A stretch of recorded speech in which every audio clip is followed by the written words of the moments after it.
Hey everybody, this is Christy Wright Wild with Writers Who Run. It has been a while since I've showed up live for you guys. But, okay, so I'm holding this ball. It belongs to my dog. But anyway, I knew he was going to come up here in my lap. I just knew it. All right, today we're talking about beta readers. And I wanted to share with you. All right, go get your ball. He doesn't. He's smart but dumb at the same time. That's Prince. I got the other dog. He's lazing around in the lazy boy chair in the other room. All right, yeah. So as you make your way in, just share with me like that you're here so I can say hi to you. Hi. If you, depending on where you're typing hello from, I may not be able to see it in, this is what's called StreamYard that I'm using. Anyway, let's talk about beta readers. So the question is, how do you know when to send your manuscript to a beta reader? And I say go with your gut, but some writers will edit or revise their manuscript just a little bit. I suppose I could take my music off. It's a little distracting. They might edit or revise their manuscript a little bit beforehand. Maybe a surface level editing just to kind of fix spelling or grammar. Some people might revise it a couple of times, but it's totally not required. It's totally up to you. Go with your gut on that one. But the number one question to really ask is, are you ready for feedback? How badly do you want some feedback? Whether it's a little earlier in the stage or a little bit later, right? So once you feel like, okay, I'm ready to get some beta readers, then what do you ask them to do? There are 4 things, mostly. For one, you're going to start off and say, do not edit any spelling or any grammar. I'm not interested in that. I can fix that later. I want bigger stuff. So tell them, ignore all spelling, all grammar. So that's kind of the first precursor. The next thing is confusion, okay? Or rather the first main thing. Any place where they're reading and they start to get confused, tell them to mark that down.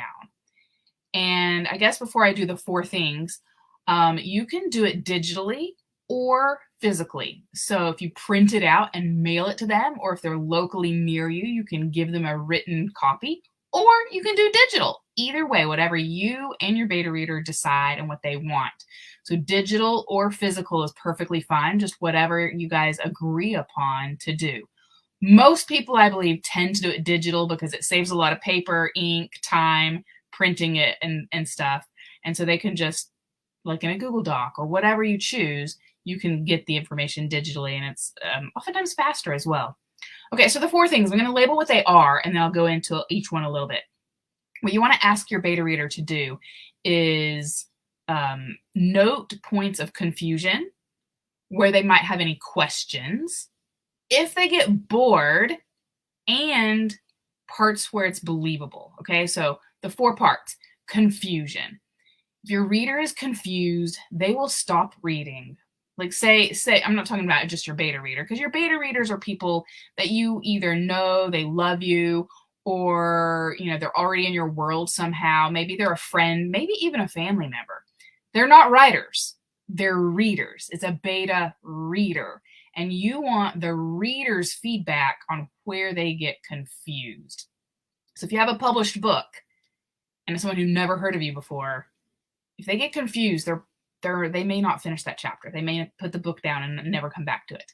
Okay, the next one, number 2, is questions. So confusion oftentimes brings forth questions, right? Or sometimes you're just curious and you want to know more. So it could be good or bad. Not really good or bad, but you know what I mean, a positive or negative. So a question out of confusion might be seen as like a negative thing, but you still want to know what those questions are. And if it's they're curious and they're interested and they want to keep going, they might be asking questions like, oh, I wonder what happens next, that kind of a question. So that would be kind of like a positive question. But if they have any questions at all about your manuscript and they come up for them as they're reading, you want to know what those are so you can address them as the writer. The third thing is boredom. If they're in your story and they're reading it and there's a point where they just get a little bored or they find their mind wandering, you need to know that as the writer so you can fix it so it doesn't happen for future readers once it's published. And the fourth thing is believability. If you're writing, I don't care if it is, modern day romance, contemporary type stuff, or even if it's science fiction or fantasy, there still has to be that level of believability. And if your reader can't believe that it's happening in the world that you have created for your character, then you need to know that, because you need to, again, as the writer, address that for the believability and be able to fix it and massage it and change it up so that it is then believable and the reader can fully be immersed into your story and just have a wonderful reading experience. And the last thing as a bonus that I wanted to just kind of mention is, if you have any concerns about your reader just kind of stealing your work or sharing it or talking about it with other people, you can just respectfully ask them to keep everything they're reading confidential because it's not ready to be published and it's just for their eyes. It's just for them. It's kind of like bonus for them to be the beta reader, to like read your stuff before it's published, but just simply out of respect to not share it with others if you're concerned about anything with confidentiality. So those are my tips for today. Again, don't ask for spelling and grammar. You can do that later. That's when you get an editor. Confusion, questions, boredom, and believability. Those are the 4 things you want your beta reader to comment on. And you can ask for those beta readers whenever you're ready for that feedback, whether it be early in the stages, you just finished off the first draft, and you don't care if there's mistakes because you just want their feedback quickly so you can make the best revisions possible moving forward. Or if you go through 2 or 3 revisions, whatever you feel is best for you.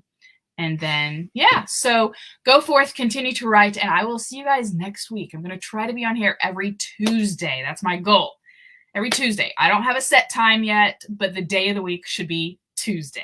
All right. So I will see you guys later. Have a great day. Bye.